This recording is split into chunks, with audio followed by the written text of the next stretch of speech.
मैं वाद विवाद में नहीं पढ़ना चाहता हूं, लेकिन मैंने पहले ही कहा, आप जो बातें कही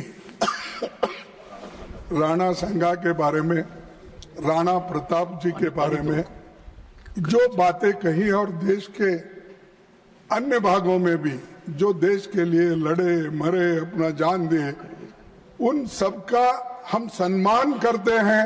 ये बात मैंने कही और आपने जो कही उसको मैं सेकंड किया।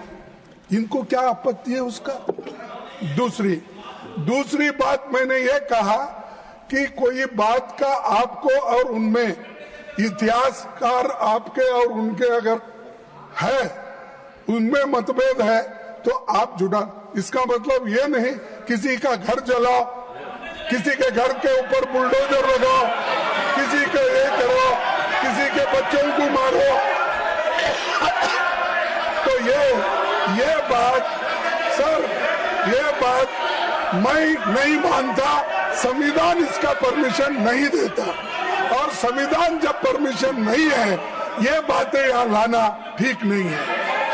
इसीलिए मैं आपसे अपील करता हूँ, उनको कम से कम इतिहास पढ़ के, और उन्होंने जो इतिहास पढ़ के एक दूसरे से बात करने दो।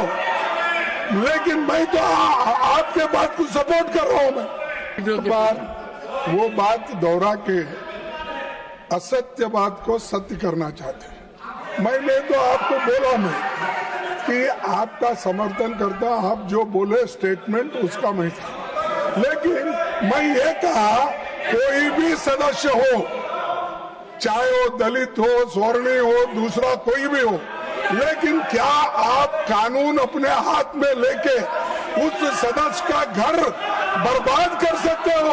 और एमपी की सुरक्षा होना चाहिए, ये मुद्दा है। कोई भी रहे, एमपी की सुरक्षा होना चाहिए।